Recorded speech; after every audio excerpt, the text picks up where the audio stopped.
नमस्कार, मैं छत्तीसगढ़ अखबार के यूट्यूब चैनल इंडिया आजकल से सुनील कुमार। खबरें आज बहुत सी हैं।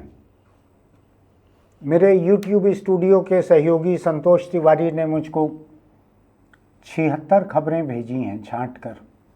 अखबारों को पलटते रहते हैं, देखते रहते हैं। मेरे रिसर्च तो मैं किसी सब्जेक्ट पे नहीं कर पाता हूँ, समय नहीं रहता, लेकिन सिलेक्शन करता हूँ। तो उन्होंने 76 खबरें भेजी हैं। आज कतरन इतनी है कि हर कतरन दिखाऊंगा तो 2-3 मिनट का समय लग जाएगा आपको। लेकिन मैं सोच रहा हूँ कि इन 76 में से किसी सब्जेक्ट को छांटने के बजाय, या खुद मैंने सवेरे से जो कुछ सुना है इधर उधर, उसके बजाय आज एक ऐसे सब्जेक्ट पे बात करूँ जिसकी दुनिया में बहुत ज़रूरत है। वो है मोहब्बत।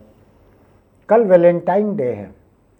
बहुत से लोगों को ये पसंद नहीं आएगा, जिनको लगता है कि पश्चिमी संस्कृति का प्रतीक है, जिनको लगता है कि ये ईसाई परंपरा से आया हुआ है, जिनको लगता है कि ये गैर हिंदुस्तानी है।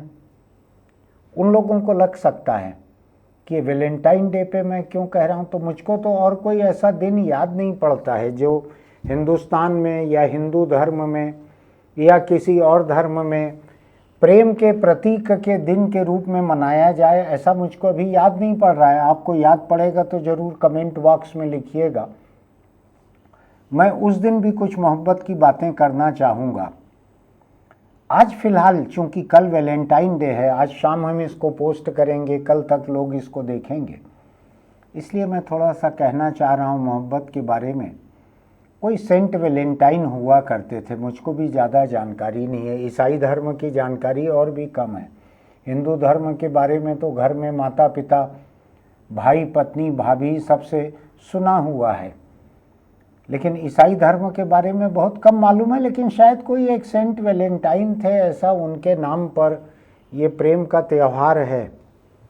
लेकिन क्या प्रेम का त्यौहार हमको ईसाई धर्म से सीखने की ज़रूरत है? क्या हिंदुस्तान में प्रेम की कहानियाँ कम हैं? क्या हमारे पौराणिक कहानियों में, क्या उसके पहले की धार्मिक कहानियों में प्रेम कम है?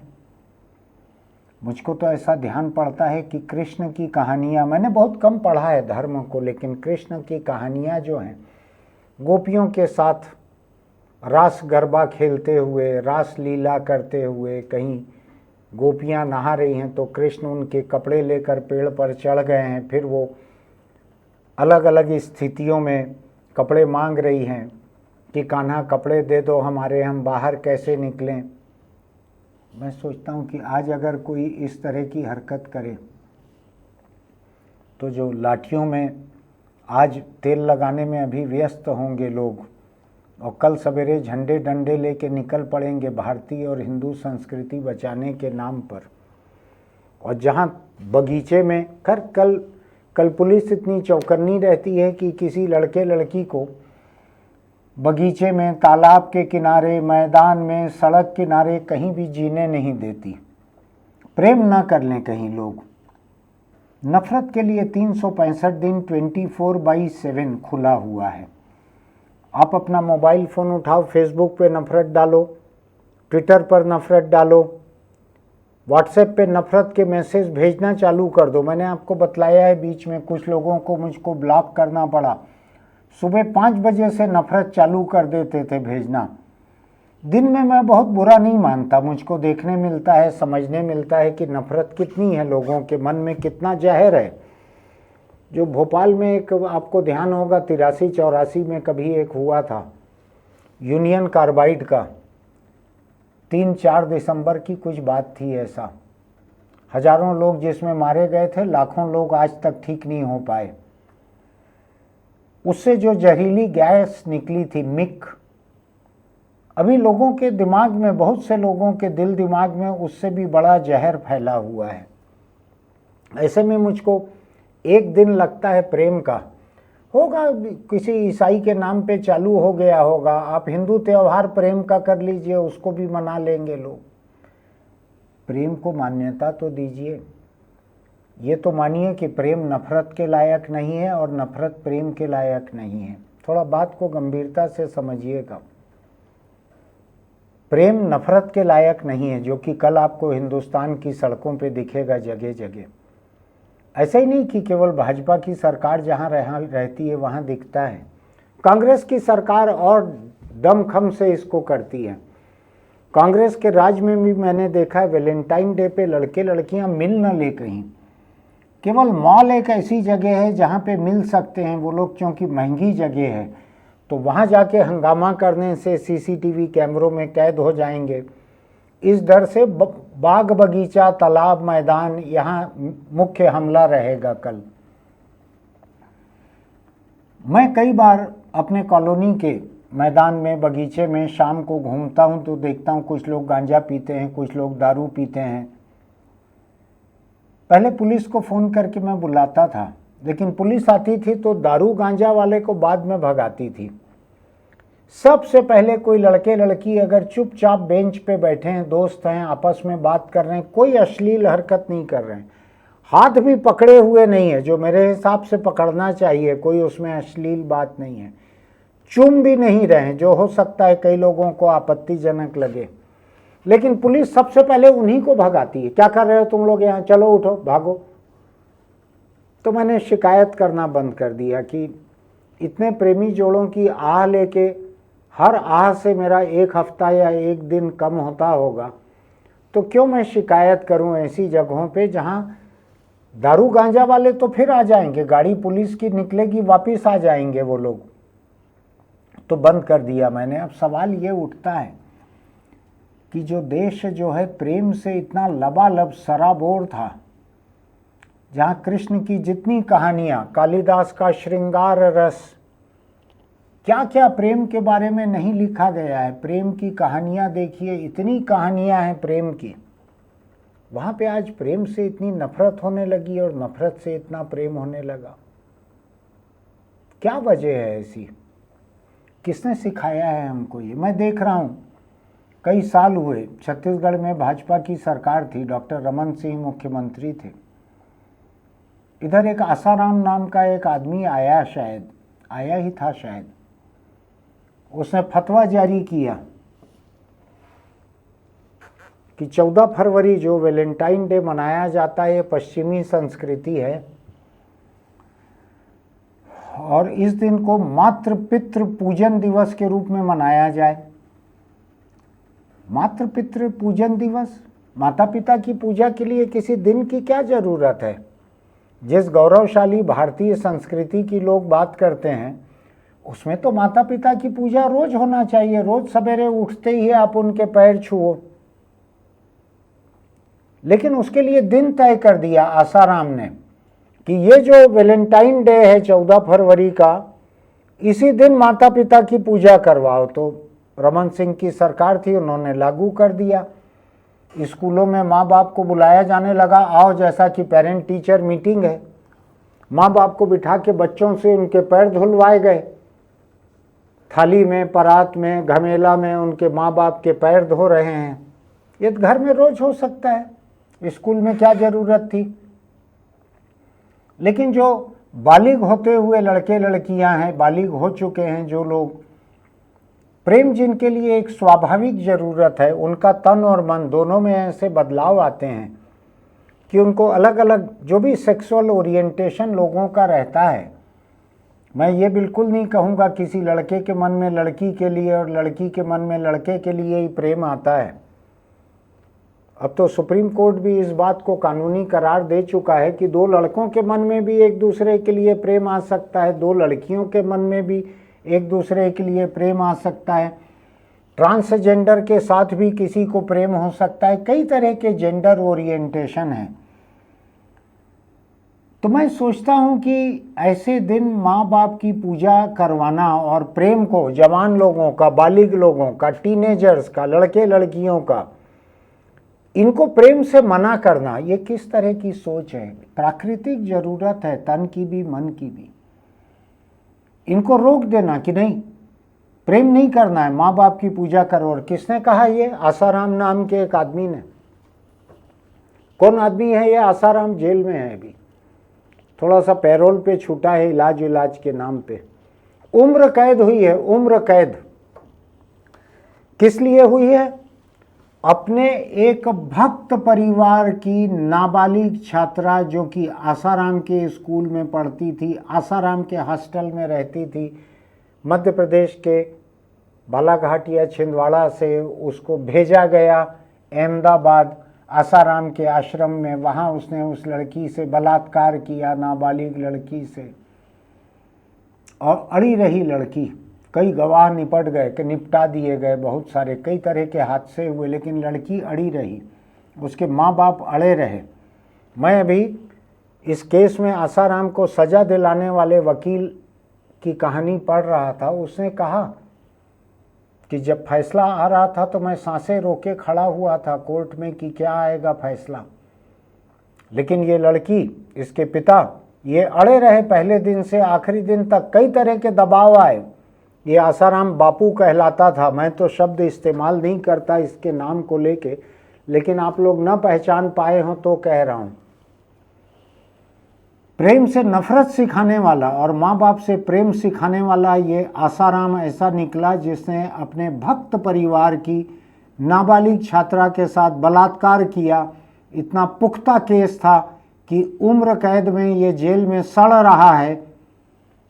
नीचे से ऊपर तक की अदालतों से एक बार भी इसको पैरोल, जमानत कुछ नहीं मिली। अभी जाके उसको शायद 6 हफ्ते की या कितनी उसको पैरोल दी गई है इलाज विलाज के नाम पे, और कहा गया है कोई भक्तों से नहीं मिलोगे, कोई प्रवचन नहीं करोगे, कुछ नहीं करोगे। कई तरह की शर्तें लगाई गई है। मुझको ऐसा लगता है भक्त परिवार की नाबालिग लड़कियों से न मिलने की भी शर्त हो सकता है अदालत ने लगाई हो। ऐसे आसाराम के कहे वैलेंटाइन डे की तस्वीर बदल डाली गई। एक बलात्कारी जो बाद में साबित हुआ, उस दिन तक उसके बलात्कार कोई सामने आए नहीं थे। उसने किए थे कि नहीं मैं नहीं जानता, आए नहीं थे। क्यों प्रेम से इतनी नफरत करते हैं कि लड़के लड़कियां आपस में एक दूसरे से दोस्ती भी नहीं कर सकते, एक गुलाब भी नहीं दे सकते, बगीचे में कुछ देर बैठकर बात भी नहीं कर सकते? क्यों है ऐसा? क्यों इसी उम्र के लड़के लड़कियां महंगे मॉल में जाके वहाँ पब में दारू पीते हुए, नशा करते हुए डांस कर सकते हैं? उनको रोकने के लिए कोई नहीं है, कोई झंडा डंडा उधर नहीं घुसता है। महंगी जगह में नहीं जाता है झंडा डंडा, ये सार्वजनिक जगहों पे जाते हैं जहाँ गरीब लोग जाते हैं। आपको क्या लगता है कि जो प्रेमी प्रेमिका या लड़के लड़की दोस्त हैं या जिस किस्म के भी दोस्त हैं, आपको लगता है अगर उनके जेब में पैसे रहते तो बाग बगीचे में जाके बैठते? वो भी मॉल में जाते, रेस्तरां, पब, बार में जाते, सिनेमा देखते, कुछ करते। हमला जितना हो रहा है धर्मांधता का, नफरत का, गरीबों पे हो रहा है। बहुत पैसे वाले हैं, मैं रोज देखता हूँ, पब से दारू पी के निकलते हैं, महंगे रेस्तरां से आधी रात के बाद 1 बजे, 2 बजे, 2:30 बजे दारू पी के निकल रहे हैं। रोकने के लिए न पुलिस है न कोई है। कैसे इतने देर रात तक बार चल रहे हैं, कैसे इतने देर रात तक लोग दारू पी रहे हैं? वहां से पैसे वाले निकलते हैं, प्रेम कर रहे हैं, सेक्स कर रहे हैं, वो जाने। उनके ऊपर कोई हमले नहीं होते। मैंने आज तक कोई झंडा डंडा नहीं देखा कि 12 बजे रात के बाद खड़े रह के, जहां होटलों की, बार की, पब की लाइन है, वहाँ कोई झंडा डंडा जांच करे कि तुम लोग कैसे लड़का लड़की साथ में घूम रहे हो 1 बजे रात को, बाप कहाँ है, राखी बांधो इसको। कोई नहीं निकलता वहाँ, कल भी नहीं निकलेंगे वहाँ, कल वैलेंटाइन डे पे भी नहीं निकलेंगे। सारी मार जो है गरीब और मध्यम वर्ग के लोगों पर है। क्यों इतनी नफरत करते हैं प्रेम से? मेरे मन में सवाल यही उठता है। मैंने सोचा था आज मैं केवल प्रेम की बात करूँगा, लेकिन हिंदुस्तान के आज के माहौल में प्रेम के ऊपर जो खतरा मंडरा रहा है नफरत का, उसकी चर्चा किए बिना सिर्फ प्रेम की बात नहीं हो सकती। कैसे की जाए महज प्रेम की बात जब उसके ऊपर झंडा डंडा लेके टूट पड़े हैं लोग? कृष्ण रहते तो क्या होता, जो बगीचों में झूला झूलते थे, गोपियों के साथ रास रचाते थे, बांसुरी बजाते थे जिससे गोपियां आ जाती थी दौड़कर। आज अगर कोई ऐसा दिखे मान लीजिए बगीचे में, तो क्या होगा? आपको अंदाज है? मुझको लगता है कृष्ण समझदार हैं, इसलिए कोई भी अवतार लेके आए नहीं है आज। अगर यहाँ आ जाते, किसी बगीचे में चले जाते और उनके और गोपियों के साथ क्या करते आज के झंडे डंडे। मैं थोड़ा हैरान परेशान हूँ कि मैं सिर्फ खालिस मोहब्बत की बात कर नहीं पा रहा हूँ जो मैंने सोचा था शुरू में। बात घूम फिर कर आ जा रही है मोहब्बत के दुश्मनों पर। और ये उस किस्म का नहीं है कि हमारे ख़ानदान की इज्जत चली जाएगी और सलीम तुम अनारकली से शादी कर नहीं सकते और अनारकली सलीम तुझे मरने नहीं देगा और हम तुझे जीने नहीं देंगे। ऐसा ऑनर किलिंग वाले परिवार अलग हैं, अभी मैं उनकी बात नहीं कर रहा हूँ। जहाँ माँ बाप को अपने बच्चों से दुश्मनी है कि कहीं वो प्रेम ना कर लें, क्योंकि हम खुद नहीं कर पाए थे। माँ बाप को लगता है जब हम नहीं कर पाए थे, हमारे बाप दादा ने नहीं किया, हमारे नाना नानी ने नहीं किया, तुम कौन होते हो प्रेम करने वाले। अरे वो जमाना अलग था। तुम्हारे बाप दादा, तुम्हारे माँ बाप, दादा दादी, नाना नानी ये को एजुकेशन स्कूल में नहीं पढ़े थे। उस समय महिला को गुलाम बनाकर रखा गया था हिंदुस्तानी समाज में, उसको प्रेम की इजाज़त नहीं थी। 13 साल की उम्र से वो बच्चा पैदा करना चालू कर देती थी और जब तक उसका बदन साथ देता हो, प्रकृति जब तक साथ देती हो वो देते जाती थी, बच्चे पैदा करते जाती थी। यही उसका उपयोग था। दिन भर नौकरानी की तरह काम करो और रात को बच्चे पैदा करने के लिए जो तैयारी लगती है उसके लिए तैयार रहो। यही प्रेम था एक वक्त। मैं अपनी खुद की बात बताता हूँ, बहुत दिलचस्प आपको। मेरे बड़े भाई ने मेरे माता पिता की शादी का कार्ड संभाल के रखा हुआ है। पन्ना है पतला सा गुलाबी रंग का, जैसे रहता है ना जो पर्चे बांटते हैं कहीं पर, कोई हॉस्टल उपलब्ध है, कोचिंग सेंटर, इसके जो पर्चे बांटते हैं सड़क पे, ऐसा पन्ना है गुलाबी रंग का। उसमें मेरे दादा का नाम तो है, मेरे पिता का नाम है, मेरे दादा के 4-6 भाई, चाचा, ताऊ, उनका सबका नाम है। उधर मेरे नाना का नाम है कि उनकी बेटी से शादी होने वाली है, मेरे पिता का नाम है। बेटी का नाम क्या है उसमें जिक्र नहीं है। मेरे माता पिता की शादी के कार्ड में मेरी माँ के नाम का जिक्र नहीं है। टीकमदास जी सुरजन की बेटी, टीकमदास सुरजन की बेटी से शादी होने वाली है, बस इतना बहुत है, कोई पहचान नहीं थी। तो प्रेम कहाँ से कर लेते। तो लोग आज जो अपने बेटे बेटियों को कत्ल करते हैं प्रेम करने से, ऑनर किलिंग कहते हैं और कहते हैं हमारे परिवार में ऐसी कोई परंपरा नहीं रही। तो तुम्हारे परिवार में परंपरा ऐसी रहेगी कहाँ से। परिवार तो कमोबेश उसी किस्म के थे जैसे मेरे माता पिता के परिवार थे। लड़की प्रेम करने के लिए उपलब्ध नहीं थी। शादी के बाद शायद मेरे माता पिता ने एक दूसरे को पहली बार देखा होगा। कोई फोटो वोटो का भी रिवाज नहीं था उस समय। कार्ड में लड़की का नाम तक नहीं छपवाया गया, वो प्रेम कहाँ से करेगी। तो तुम्हारे माँ बाप ने प्रेम नहीं किया, इसलिए तुम अपने आल औलाद को भी प्रेम न करने दो। तो प्रेम से नफरत बहुत है हिंदुस्तान में, बलात्कार से नफरत नहीं है। अभी मैंने देखा एक कोई वो है शंकराचार्य, जिनको भाजपा के और बहुत सारे हिंदूवादी संगठनों के लोग मेरे फेसबुक वॉल पे आके नकली शंकराचार्य लिख रहे हैं। तुम्हारे घर का माल है भाई, तुम उसको असली लिखो नकली लिखो, तुम्हारे घर का घी है, मेरा नहीं है। मेरे कोई शंकराचार्य नहीं है, मेरा कोई हिंदू धर्म नहीं है, मैं बिना धर्म मस्त हूँ एकदम। अब मैं दिलचस्प बात बताऊँ आपको, ये जो शंकराचार्य हैं स्वामी अविमुक्तेश्वरानंद, इन्होंने कुछ राहुल गांधी को अभी चेतावनी दी है या धमकी, जो भी आप कहें। जो उनको मानते हैं वो चेतावनी समझ लें, जो उनको नकली मानते हैं वो धमकी समझ लें कि शंकराचार्य ने राहुल को धमकी दी है कि आपने हिंदू धर्म के बारे में ऐसा कुछ जो कहा है इसके सबूत पेश करो, नहीं तो आपको हिंदू धर्म से निकाल देंगे। ऐसे ही तो करोड़ों दलित बौद्ध बने तुम्हारे धर्म से निकालने के लिए। लेकिन मैं आज ये सब चर्चा क्यों कर रहा हूँ जातिवाद की। मुझको तो आज प्रेम के बारे में बात करना था। तो मैं शंकराचार्यों को याद दिला रहा हूँ। 4 शंकराचार्य होते हैं शायद हमारे यहाँ, कुछ नकली भी रहते होंगे, 4-6 रहते होंगे, कोई बहुत फर्क नहीं पड़ता।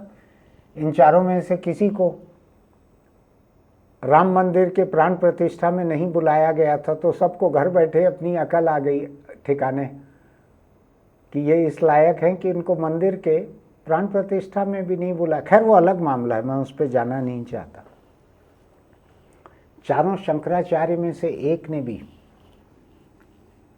भक्त परिवार की नाबालिग छात्रा से बलात्कार करने वाले आसाराम को हिंदू धर्म से नहीं निकाला, नहीं निकाला। उसने बलात्कार किया था। आज कोई प्रेम कर ले तो कुनबा जो है उनकी ऑनर किलिंग करके उनको इस धरती से, इस दुनिया से ही निकाल देंगे। मैं अपने प्रदेश की बात करता हूँ। यहाँ एक जाति के लोगों को भारी शौक है लोगों को निकालने का। अभी तक 16,000 लोगों का सामाजिक निष्कासन कर चुके हैं। नतीजा यह है कि उसी जाति के मैक्सिमम लोग ईसाई बन रहे हैं। शादी की दूसरे जात में ही, धर्म भी नहीं, दूसरे जात में, तो आपने अपनी जात से निकाल दिया। आपको मोहब्बत बर्दाश्त नहीं है कि दूसरे जात में तुम कैसे कर लिए शादी, दूसरे जात में मोहब्बत कैसे किए। हर एक के भीतर एक शहंशाह अकबर उठ के खड़ा हो जाता है, हर एक के भीतर एक झंडा डंडा खड़ा हो जाता है कि मोहब्बत कैसे कर लिए तुम हरामखोर, तुम्हारा मोहब्बत का क्या हक है। तुम हमारे समाज में रहते हो, भारतीय संस्कृति में मोहब्बत की क्या जगह है। ये इतने जाहिल और अनपढ़ लोग हैं, इनको कृष्ण की कहानियां नहीं मालूम है, इनको कालिदास की कहानियां नहीं मालूम है, संस्कृत का बहुत सारा साहित्य इनको नहीं मालूम है जो प्रेम और श्रृंगार रस से भरा हुआ है। मैंने संस्कृत साहित्य में श्रृंगार रस की ऐसी उपमाएं देखी हैं, मैं अभी गिनाना चालू करूंगा तो लोगों को लगेगा कि मैं बालिग बात कर रहा हूं, ये एडल्ट हो जाए ये वीडियो। लोग माँ बहन की गालियां सुन लेते हैं, पर्दे पे बलात्कार देख लेते हैं, लेकिन हीरो हीरोइन का होठों से होठ चिपकाना है तो उसके लिए 2 फूल दिखाते हैं, ऐसा कि होठ से होठ नहीं दिखा सकते, 2 फूल दिखाएंगे, बलात्कार दिखा देंगे पूरा। तो अभी लोगों ने सोशल मीडिया पे सवाल उठाया है कि हे परम आदरणीय प्रातः स्मरणीय शंकराचार्य स्वामी अभिमुक्तेश्वरानंद जी, आप राहुल गांधी को निकाल रहे हो हिंदू धर्म से, बलात्कारी आसाराम को निकालने के बारे में कभी सोचोगे क्या? सोच लो जरा उसके बारे में भी। उधर एक राम रहीम है, कुछ है, वो कौन से धर्म का है मुझको ज़्यादा मालूम नहीं है, 2-3 टाइप के नाम हैं उसके, उसमें राम रहीम कुछ ऐसा 2-3 नाम है। जिस धर्म का भी है, कोई धर्म ऐसा कहता है कि बलात्कारी को धर्म से निकाल दिया जाए। ऐसा रहता तो जब जेल में कोई बलात्कारी कैद काटने के लिए जाता तो वहाँ किसी धर्म का नाम नहीं ले सकता फिर, अगर निकाल देते तो। लेकिन आसाराम को किसी ने नहीं निकाला, बलात्कारी को किसी ने नहीं निकाला, लेकिन प्रेमी जोड़े को दुनिया से निकाल दे रहे हैं लोग। कल देखिएगा आप, तालाबों के किनारे, बगीचों के बाहर, सब गेट पे आपको पुलिस मिलेगी। कहीं प्रेमी पंछी जोड़ा भी पंख न फैला ले, यहाँ पर उड़ान न भर ले। हो सकता है पुलिस गुलेल लेके बैठी रहे कि पंछी जोड़ा दिखा, चोंच लड़ा रहा है तो उसको मारना शुरू कर दे। कुछ भी हो सकता है यहाँ, प्रेम के खिलाफ कुछ भी हो सकता है और नफरत के पक्ष में कुछ भी हो सकता है। बताया ना मैंने आपको, 5 बजे सवेरे से लोग नफरत भेजना चालू करते हैं। मैं रात को नींद जब आने लगती है और व्हाट्सएप आखिरी बार चेक करता हूँ कि कोई समाचार तो नहीं है ज़रूरी, उसमें भी 10-20 तरह की नफरत आई जाती है मेरे पास, प्रेम की कोई बात नहीं आती। क्या होगा इस देश का जहाँ बच्चों के सामने प्रेम की मिसाल नहीं है। कल ही मैं फेसबुक पर एक पोस्टर देख रहा था, एक रंजीत नाम का खलनायक हुआ करता था पहले, आपको ध्यान होगा, और उसका एक साथी था, उसका नाम भूल रहा हूँ, वो भी खलनायक था। दोनों गले में रुमाल बांधे हुए खड़े हुए हैं और किसी ने लिखा था कि इनको कोई वैलेंटाइन डे वगैरह नहीं लगता था, जहाँ लड़की या महिला दिखे ये अपना काम कर लेते थे। बलात्कार के लिए गजब का बर्दाश्त है हमारे मन में। मैंने देखा है कुछ उत्तर भारत में एक कोई केंद्र सरकार का एक कोई स्वामी था, कुछ था उसका, एक कोई दक्षिण भारत में एक कोई स्वामी था उसका, और धर्मों के लोग भी रहे होंगे, सभी धर्मों में रहते हैं बलात्कारी, उसमें कोई कोई धर्मनिरपेक्ष और सर्वधर्म समभाव है बलात्कारियों का। क्या किया जाए? मोहब्बत से इतनी दुश्मनी पाल के क्या करोगे? अपने परिवार के भीतर कभी प्रेम की कहानियां सुनाई हैं लोगों को? कभी कहा है अपने जवान होते हुए बच्चों को कि देखो भाई, किसी से प्रेम हो जाए तो देख लेना, कोई वीडियो मत बनवा लेना, कोई फोटो मत खिंचवा लेना, कोई आड़ा तिरछा लड़का लड़की न रहे, थोड़ा सोच समझ के कदम उठाना, तुमको बाहर जाने की छूट दे रहे हैं, लेकिन प्रेम वेम किसी से करना हो थोड़ा हम लोगों से भी चर्चा कर लेना, बालिग हो जाओगे तो प्रेम विवाह करना होगा तो कर लेना। ये देश जो है इसी नफरत में डूबे जा रहा है कि प्रेम कहीं सिर न उठा ले। लाठी लेके बैठे रहते हैं लोग कि अगर जरा भी झाड़ियों के आसपास सिर दिखा तो पहले उस सिर को तोड़ना है, अपने को किसी हत्यारे को, बलात्कारी को नहीं मारना है। आज मान लीजिए लोगों को एक बलात्कारी निकलते दिखे बंद गली से और एक प्रेमी जोड़ा दिखे तो पहले प्रेमी जोड़े का सिर तोड़ेंगे। मैं तो बलात्कारी का भी सिर तोड़ने नहीं बोल रहा हूँ, उसके लिए कानून है सजा देने के लिए। लेकिन यही आसाराम, यही बलात्कारी आसाराम जिसने वैलेंटाइन डे जो कल आने वाला है उसको मातृपितृ पूजन दिवस बनाया था, आप देखिएगा उसके लिए मेरे शहर के तालाब के किनारे उसका स्टॉल लगा के उसके पर्चे बांटते हैं, पति पत्नी बच्चे सब लोग मिल के, पूरा परिवार मिल के पर्चे बांटते हैं। मैंने अभी एक खबर पढ़ी एक अखबार में कि नेटफ्लिक्स या किसी एक OTT प्लेटफॉर्म ने एक डॉक्यूमेंट्री बनाई है इसी के ऊपर, आसाराम के ऊपर। उसके ऊपर इतना बवाल किया है इसके भक्तों ने, इतना लोगों के घर जा जा के हंगामा किया है कि ये हटवाओ डॉक्यूमेंट्री। हालत ये हो गई है कि उस कंपनी को अपने कर्मचारियों से कहना पड़ा कि सार्वजनिक जगहों से आते जाते अपने कंपनी के ID को, पहचान पत्र को बाहर मत टांगना, लोग हमला करने के चक्कर में हैं। घरों में जाके घेराव कर दिया कि उसको हटाओ डॉक्यूमेंट्री को। सरकार पता नहीं क्या कर रही है, मुझको नहीं मालूम है। मैंने तो देखा है सभी पार्टियों के लोग आसाराम के चरणों में सिर झुकाए रहते थे। दो बड़े नेता मुझको अच्छे से याद हैं, नरेंद्र मोदी और दिग्विजय सिंह, दोनों एक एक अलग अलग पार्टी के हैं। तो कल का दिन जो है, चाहे आपकी किसी से मोहब्बत हो या ना हो, कम से कम इस बारे में सोचिएगा कि दुनिया में मोहब्बत को जिंदा रहने का मौका कैसे दिया जाए। जाति के नाम पर, धर्म के नाम पर, रंग के नाम पर, सांवली लड़की है हमारे लड़के को कैसे प्रेम विवाह करने दें। एक ने मुझको कहा आने वाली पूरी पीढ़ियों का रंग बिगड़ जाएगा।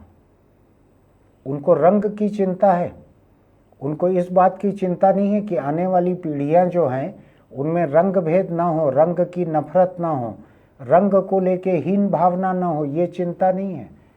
प्रेम विवाह में भी लोग देखते हैं जात कैसी है, धर्म कैसा है, पैसा कैसा है, कई चीज़ें देखते हैं प्रेम विवाह में भी।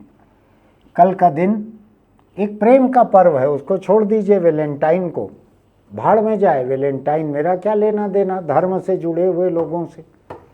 जितने धार्मिक अधार्मिक बलात्कारी हैं वो भी सब भाड़ में जाए, अगर कहीं होती है भाड़ तो। लेकिन प्रेम के बारे में बात करने के लिए समय निकालना चाहिए। मुझको लगता है कि आपके जो टीनेजर बच्चे हैं उनके साथ प्रेम के बारे में बात करके देखिए वो क्या सोचते हैं। कल का दिन अच्छा दिन रहेगा, आप बात करके देखिएगा प्रेम के बारे में।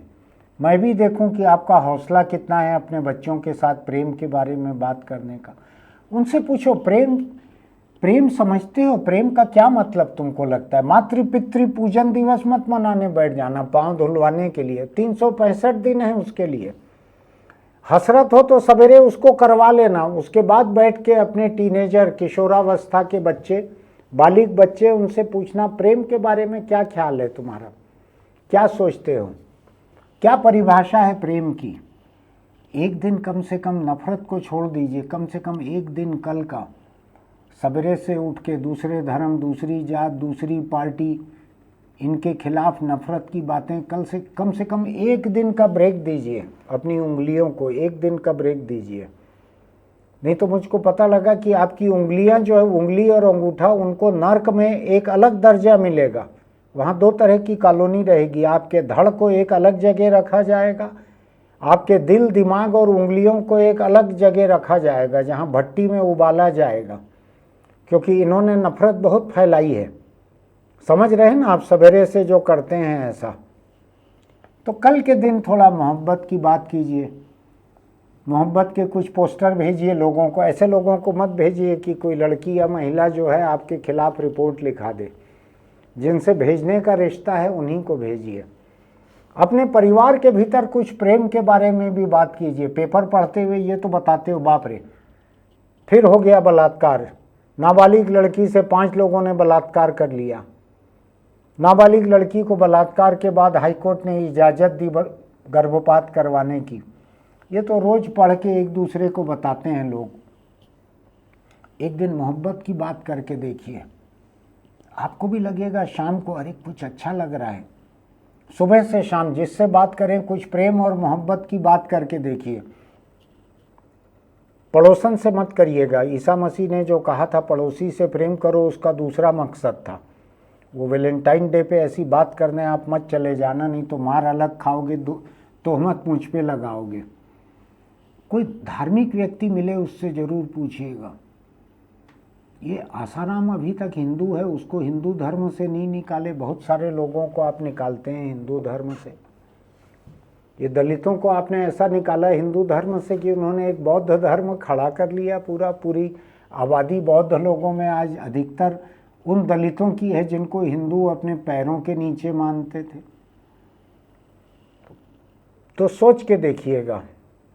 एक दिन प्रेम की बात कीजिए, दूसरी जाति से प्रेम कीजिए, दोस्तों से प्रेम कीजिए, अपने मकान मालिक, किराएदार, परिवार के लोग, भागीदार, सबसे अच्छी बात कीजिए।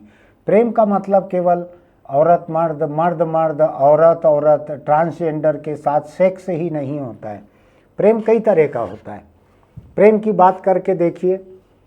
और जब आपको कोई ये फर्जी बात करते मिले कि मातृ पितृ पूजन दिवस मनाना है आज, इतना भर पूछिएगा, आप तो बहुत ही अच्छी बात कर रहे हो, इसकी शुरुआत किसने की थी?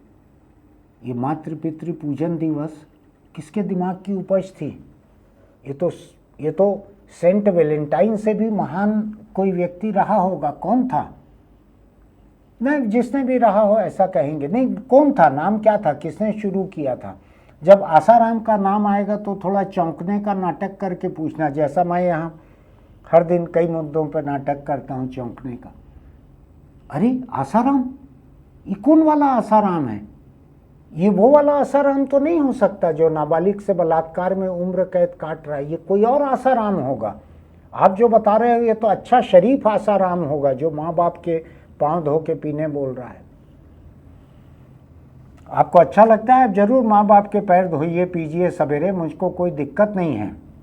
लेकिन किसी ने अभी बड़ी दिलचस्प बात कही। वृद्धाश्रम में जो बूढ़े माँ बाप रहते हैं उनको हफ्ते में एक बार अपनी औलाद को फ़ोन लगाने मिलता है। तो एक बूढ़ी माँ ने वृद्धाश्रम से फ़ोन लगाया अपने बेटे को, बेटे कैसे हो, कहाँ हो? तो कहा माँ मैं पुण्य कमाने आया हूँ एक जगह। मैं नाम लूँगा तो फिर बवाल हो जाएगा। अभी मैं एक जगह पुण्य कमाने आया हूँ अभी। अब आपको जो अंदाज लगाना है लगाओ। कहाँ गए होंगे पुण्य कमाने, आप जानो। माँ सुनती रह गई। ठीक है बेटा, ठीक है, अच्छे से रहना। तो प्रेम ये भी होता है, माँ से प्रेम।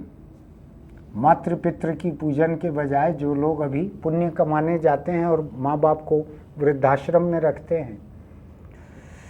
चलिए, प्रेम के बहुत सारे रूप हैं, बहुत सारी बातें मैंने की। कल का दिन वैलेंटाइन डे है, प्रेम के प्रतीक का दिन है। हर प्रतीक का कोई एक मूढ़ अर्थ नहीं होता कि उसको ज्यों का त्यों मानना है। दिन भर चर्चा कीजिए प्रेम की। प्रेमी जोड़े कहीं दिखे तो उनके ऊपर गाली मत बकिए, उनको धक्का दे के भगाइए मत। पुलिस अगर कहीं दिखे, बाग बगीचे तालाब के किनारे दिखेगी आपको सब जगह। कल हम भी फ़ोटो दिखाएंगे आपको। उनको पूछिए क्यों खड़े हो भाई, रोकना है तो डंडा झंडा को रोको ना, तेल लगे हुए डंडे लेके जो आए उनको रोको। वो लोग कानून तोड़ रहे हैं, ये लोग तो कानून तोड़ नहीं रहे हैं, लड़के लड़की बैठे हैं इसमें, क्यों इनको घुसने नहीं दे रहे हैं। चलिए फिर मिलेंगे। आपको अगर मेरी ये बात अच्छी लगती है तो कल के दिन कुछ प्रेम की बातें कीजिएगा। हमारा ये YouTube चैनल इंडिया आजकल आपको अच्छा लगे तो हमारे चैनल को सब्सक्राइब कीजिएगा, लाइक कीजिएगा, नोटिफिकेशन की बटन दबाइएगा। दिन में हम एक आध वीडियो ही पोस्ट करते हैं, बहुत ज़्यादा बार आपके फ़ोन पे संदेश नहीं आएगा। कमेंट बॉक्स में लिखिएगा मेरी कही बातों पर आपका क्या कहना है। ये किसी धर्म के खिलाफ नहीं है मेरी बातें, न किसी धर्म का प्रचार करने के लिए है। जो आपको लिखना हो कमेंट बॉक्स में लिखिएगा। ऐसा भर मत कीजिएगा कि आपको प्रधानमंत्री नरेंद्र मोदी जो हैं स्वच्छ भारत अभियान के तहत शौचालय नहीं दे पाए हैं और आप जगह जगह जाकर दूसरे लोगों के पेज पर कमेंट बॉक्स में जगह जगह जाकर आपको शौचालय नहीं मिला है तो आप वहाँ जाकर फारिग होके आते हैं। ऐसा कहीं भी मत कीजिएगा, कुछ लोग करते हैं ऐसा। फिर मिलेंगे। चलते चलते छोटी सी सलाह, सिगरेट बीड़ी गुटखा तंबाकू अगर खाते पीते हैं तो ध्यान रखिए कि कैंसर आपको उन लोगों से दूर ले जाएगा जिनसे आपको बहुत प्रेम है, आपका परिवार है, प्रेमी है, प्रेमिका है, कोई भी है, उनसे दूर ले जाएगा कैंसर। और बड़ा बुरा घसीट के ले जाता है, सड़क के ऊपर इतना बुरा घसीट के ले जाता है कैंसर, पूरा गाल वाल की धज्जियाँ उड़ जाती है, गले की, गाल की, जबड़े की, सबकी धज्जियाँ उड़ जाती है। ऐसा घसीट के ले जाता है कैंसर। आपने देखा होगा सफाई कर्मचारी जैसे कुत्ते को घसीट के ले जाते हैं लाश को, ऐसे ही ले जाता है कैंसर के मरीज को कैंसर। ऐसा बुरा हाल अपना मत होने दीजिए। आपके परिवार की खुशी का ख्याल रखिए। कल प्रेम का दिन है, अपने परिवार से प्रेम कीजिए। फिर मिलेंगे।